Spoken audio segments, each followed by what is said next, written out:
এড়িয়ে যাও। Thank you, এগিয়ে যাই। আপু তুমি সুন্দর, অনেক নজর না লাগে। Thank you.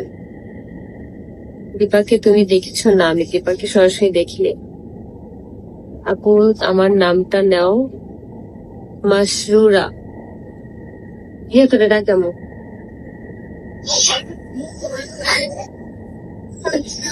শান্তি নাই। এটাই আনিস। হ্যাঁ, লাইভ হলে তোমাকে ইনসাল্ট করে, লাইভ হলে তোমাকে ইনসাল্ট করে। আপু এইসব মানুষের যোগ্যতাই ইনসাল্ট করার জন্য, আর কোনো কিছু যোগ্যতা নেই করার। এই জন্য আমাকে নিয়ে সারাক্ষণ পড়ে থাকে, সবসময় পড়ে থাকে। আমি ছাড়া কোনো ভিউজ নাই, আমি ছাড়া ইনকাম নাই, এই জন্য বোধ হয়। তবে হচ্ছে আমি তাদের কাছে অনেক অনেক মানে কৃতজ্ঞ যে আমাকে যেসব মানুষে এত ভালোবাসতেছে, যারা যারা আমাকে এত ভালোবাসতেছে, আমি হয়তো ওদের সাথে কখনো ভিডিও মেক না করলে হয়তো আমাকে চিনতো না, জানতো না। আমি তো কখনো এই ভিডিও জগতে ছিলাম না, অনলাইন জগতে অতটা ছিলাম না, যার কারণ হচ্ছে আমি আমার আইডিতে গেলে দেখবো যে আমি ঠিক মতো পোস্ট করতাম না, ঠিক মতো কোনো কিছু করতাম না। বাট এখন হচ্ছে আমি করি বাধ্য হয়ে।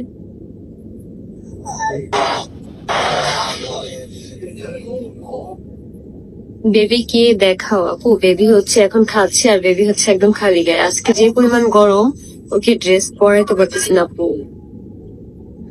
সবসময় তোমার নাম ভেঙে ব্লগ বানায়। বানাক আপু, আমি তো কারো নাম ভাঙায় খাই না। আমার ব্লগে কোনো উচ্চারণই, নামের কোনো উচ্চারণই পাবো না। আপু আপনার চোখ দুটো একটু ভেঙে গেছে। আপু আমি হচ্ছে এখন ঘুম নিয়ে একটু সাফার করতেছি। আমি এখন মানে ঘুমাইতে পারতেছি না ঠিক মতন, মানে আমার ঘুমটা হচ্ছে না। কারণ একটু পর পর বাবু আর কি ঘুম থেকে উঠে, যখন আর কি উঠে তখন হচ্ছে বাবুকে দুধ গলায় দিতে হয়, তখন আবার দেখা যায় বাবুকে নিয়ে একটু থাকি, যার কারণে মানে ঘুমটা আর কি ওরকম হচ্ছে না। আর সারাদিনে তো অনেক ব্যস্ত থাকার কারণে একটু ঘুমাইতে পারতেছি না। এখন থেকে আবার একটু রিল্যাক্স থাকবো। রিয়া আপু কেমন আছে? আলহামদুলিল্লাহ ভালো। আয়াসকে সামনে আনো আপু, আয়াসকে সামনে আনবো, দেখি আয়াস যদি আছি। রিয়া আপু কেমন আছে? আলহামদুলিল্লাহ ভালো। হ্যাঁ আপু আলহামদুলিল্লাহ ভালো। রিয়া আপু কেমন আছে? আপু কালকে দিশা আপুর লাইভে দেখেছি তোমার নাম বলে ওকে ওকে, মানে তোমার নামে ইঙ্গিত করে কথা বলতে চায় না, সরাসরি না বলে ইঙ্গিতে বলে। আপু এগুলা হচ্ছে ওদেরকেই বলে, কারণ হচ্ছে ওরা ওই লেভেলে, ওদের বাসায় যারা যারা আছে সবাই এই জন্য ওদেরকেই বলে। আমাকে কেন ইঙ্গিত করে বলবে? আর আমাকে যদি ইঙ্গিত করে বলবে তাহলে আমি বলবো যে এই জিনিসটা খুবই খারাপ।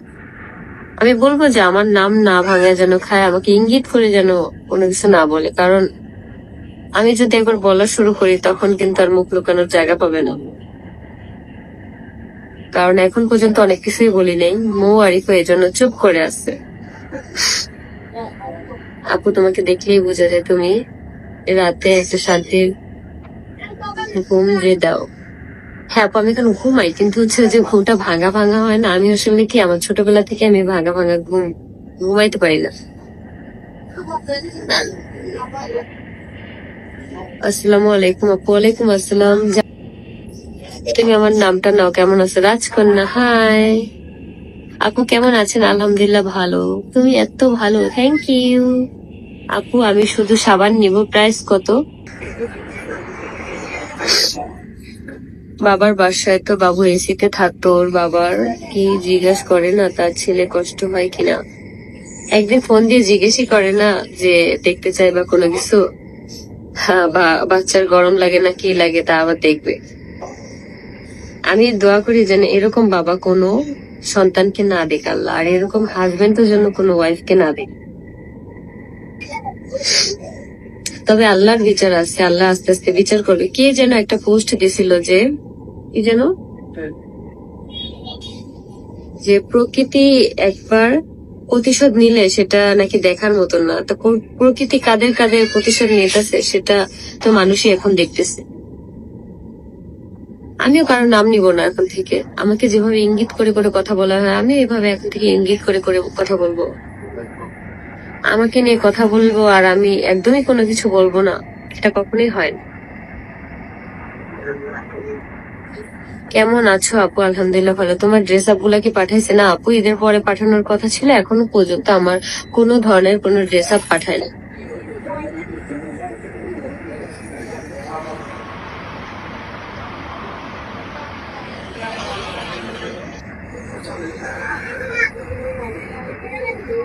খুব ভালো লাগলো, শান্তি লাগলো। Thank you, I love you আপু। আপু তোমাকে ব্রাইডাল লুকে দেখতে চাই। 2 দিন ধরে তো আমাকে ব্রাইডাল লুকেই দেখতেছো। তো আজকের লাইফটা এই পর্যন্তই।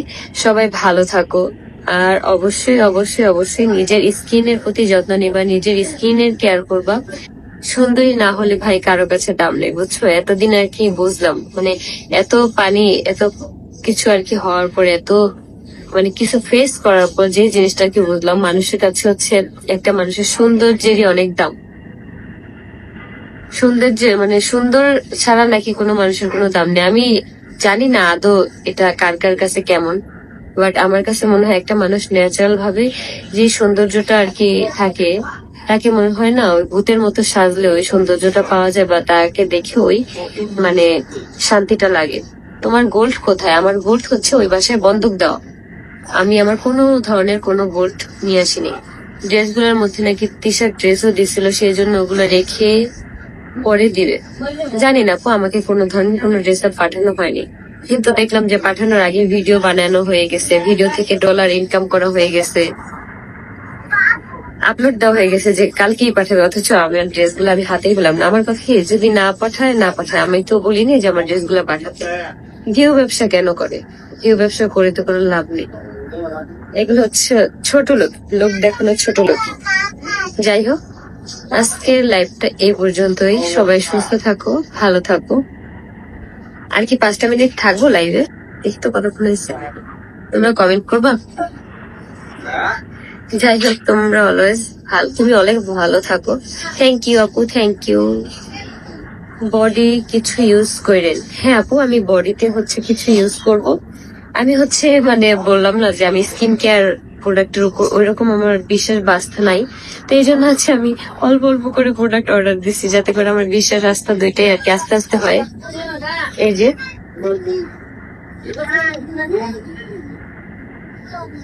আপু আহাদ ভাই তিশাকে নিয়ে যে ভাবনা লাইভে এসা, এটা একান্তই তাদের ব্যক্তিগত বিষয়। আয়াস কই আপু? আয়াস হচ্ছে অলরেডি মানে ঘুমাতে যাবে আর কি, ঘুমের মতো অবস্থা হয়ে গেছে, যার কারণে আমি আনলাম না। আমি খোঁজ পাঠাইছিলাম যে আজকে কি আনা যাবে কিনা, ঘুমের মতো।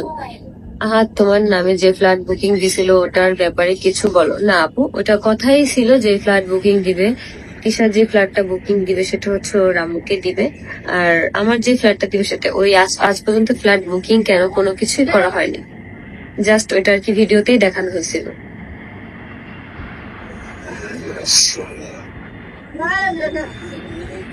তিশার গোল্ড কি বন্ধক দিছে? হ্যাঁ, বন্ধক দেওয়া কিছু কিছু ছাড়ানো, যেগুলো পরে সেগুলো ছাড়ানো হয়েছে মনে হয়।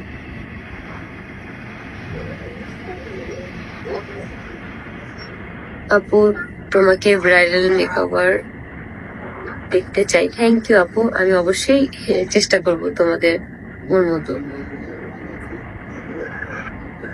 আজকে কি দেখে বিয়ে করছো আপু? একটা মানুষ বিয়ে করে কিন্তু মানে অ্যাটলিস্ট সংসার নিয়ে ভালো থাকার জন্য, কেউ কিন্তু ওইভাবে বড়লোক হয়। আমি যখন গেছি তখন কিন্তু ওদের কিছুই ছিল না, ওইরকম আর্নিংও ছিল না, কোনো কিছুই ছিল না। আমি চাইলেই কিন্তু কোনো বড়লোক ঘর দেখে বা কোনো কিছু দেখে যেতে পারতাম, বাট আমি চাইছি হচ্ছে দিন শেষে ভালো থাকার জন্য। একটা মেয়ে কিন্তু এটাই চায়। আমি যদি ওরকম লোভী হইতাম টাকা পয়সা, তখন তো ওদের কোনো টাকা পয়সাই ছিল না।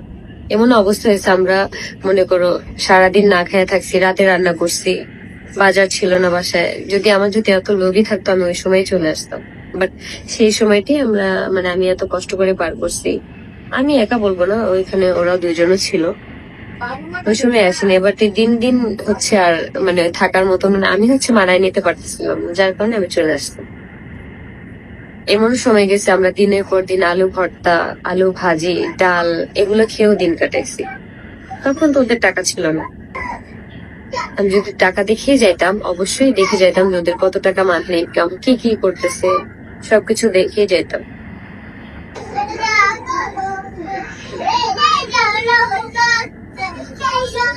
আপু একটা সত্যি কথা বলবা? সত্যি কথা বলতে আমার চাল থাকা অবস্থা সময় ইচ্ছে করে দাঁত খিলখিলে হাসতে, তারা কি ক্যামেরা বন্ধ করে এই অবস্থায় এভাবেই হাসতো? এভাবেই হাসতো। আমাদের বাসার পাশের বাবুটা হচ্ছে গান গাইতেছে জোরে জোরে।